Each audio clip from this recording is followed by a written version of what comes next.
सैर कामरान साहबा, ये फरमाइएगा, इलेक्शन को लेकर इतनी परेशानी क्यों है? क्योंकि आपको ये क्या लगता है कि नवाज शरीफ साहब आ चुके हैं तो बिलावल भुट्टो साहब जो हैं वो मंजरनामे से ज़रा पीछे हटते हुए चले जा रहे हैं, और फिर नवाज शरीफ साहब को जिस तरह से रिलीफ मिल रहे हैं तो फिर आइंदा इलेक्शन में वो सिर्फ पंजाब तक महदूद ना रहें? देखिए, दो मुख्तलिफ बातें आप कर रहे हैं। पहली बात ये कि एक तो जो है इलेक्शन के ऊपर कि हाँ, हमने बिल्कुल सेंसस की डिमांड जो है वो पाकिस्तान पीपल्स पार्टी ने 2017 के अंदर जो है एक एग्रीमेंट के तहत उसे सेंसस एक्सेप्ट किए थे, और इस बात पे किए थे कि जो है नया सेंसस होगा, क्योंकि उस सेंसस पे तहफ्फुज़ात थे, हमें भी थे, दीगर जमातों को भी थे। उसके बाद MQM जो है वो एलाई रही PTI की, और 4 साल खामोश रही, और वो सेंसस को डिले किया गया। ठीक है। और पीपल्स पार्टी ने जब सेंसस को एक्सेप्ट किया था तो इस अंडरस्टैंडिंग के कि हमने पहले ही 60 दिन इलेक्शन चाहते थे, 60 दिन के बजाय भी एग्री कि 2 दिन पहले हुकूमत को जो है वो तहलील कर दिया जाए, ताकि जो है 90 दिन मिल जाए और इलेक्शन कमीशन अपना काम जरा तेजी से करे और बर वक्त जो है इलेक्शन की डेट का अनाउंस करे।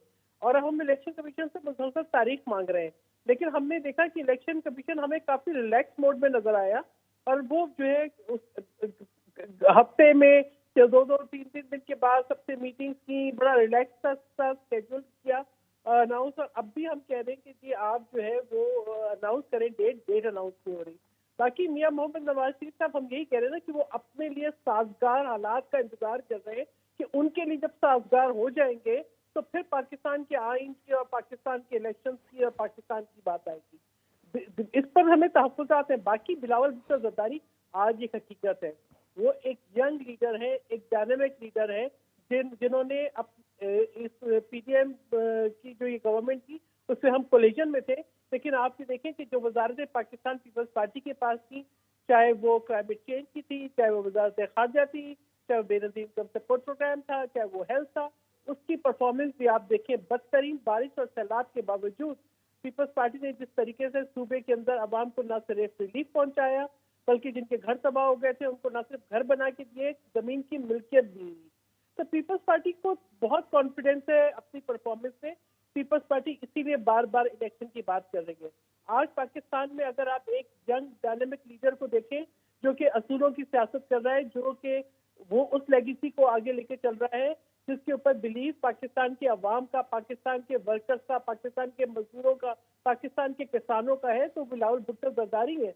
हमें जो है कहीं पर अगर हमें इलेक्शन से जरा सा भी खौफ होता, पर हम ये सोचते कि नवाज शरीफ साहब के आने से जो है हमें कोई परेशानी है, तो हम इलेक्शन की बात नहीं करते। हम तो उनसे कह रहे हैं कि प्लीज आपने इतनी बड़ी तकरीर लिखी, इतनी तैयारी की, अगर ये तरजीहात थी आपकी कि आप मुल्क के अंदर एक जमहूरी प्रोसेस को जो है आगे चल के देखना चाहते थे, आपने तो दिनों में अपना बयानिया बदल लिया। यानी आप 15-20 दिन पहले की लंदन की बात देखिए और ये यहाँ पे आने के लिए बात देखिए।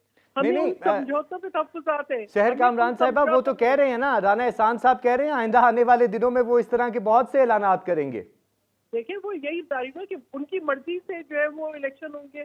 हम भी तो यही कह रहे हैं कि फर्द वाहिद की खातिर जो है मुल्क के अंदर इलेक्शन अनाउंस नहीं हुए।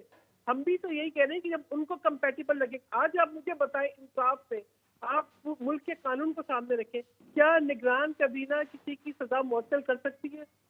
मैं मुबारकबाद देती हूँ मियां मोहम्मद नवाज शरीफ साहब को। मुझे बड़ी खुशी होगी कि जिस ये उनकी सजा मुअत्तल में सिर्फ तरीकेकार पे बात करेंगे।